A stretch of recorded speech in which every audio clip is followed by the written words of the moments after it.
மாயை உணவுகள். தற்காலத்தில் சிறந்த உணவு என்ன என்று கேட்டால் அனைவரும் பிரியாணி மற்றும் புரோட்டா என்று கூறுகிறார்கள். எப்போது வெளியே சென்று சாப்பிட்டாலும் பிரியாணியை சாப்பிட வேண்டும் என்று எண்ணுகிறார்கள். பிரியாணி தான் சிறந்த உணவா என்றால் அது மிகப்பெரிய கேள்விக்குரிய விஷயம். பிரியாணியில் அப்படி என்ன சத்துக்கள் உள்ளது என்று யோசித்து பார்த்தால் தெரியும். அதில் சத்துக்கள் என்ன இருக்கிறதோ இல்லையோ தெரியவில்லை. ஆனால் அதன் சுவைக்காகவே அதை விரும்பி மக்கள் உண்ணுகின்றனர். சுவை என்பது மிகவும் முக்கியமான விஷயம்தான். அதற்காக நமது ஆரோக்கியத்தை நாம் விட்டு கொடுக்க முடியாது. அதே சமயத்தில் சுவையாக இருக்கின்றது என்பதற்காக அதை அளவுக்கு அதிகமாக உண்ணக்கூடாது. எனவே பிரியாணி சாப்பிடுவது தவறு என்று நான் கூறவில்லை. அதே சமயம் அளவோடு அதை சாப்பிட வேண்டும் என்று பரிந்துரை செய்கிறேன். மைதா என்பது பசை செய்ய பயன்படுத்தப்படும் மூலப்பொருளாகும். இந்த பசையானது ஒட்டும் தன்மை அதிகமாக இருக்கும்.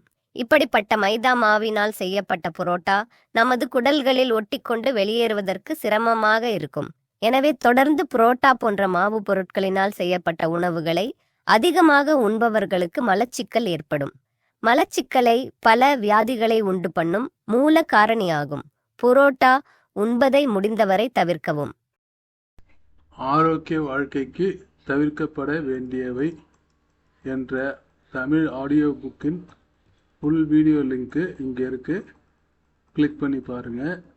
ரொம்ப பயனுள்ளதாக இருக்கும். நன்றி. வாழ்க.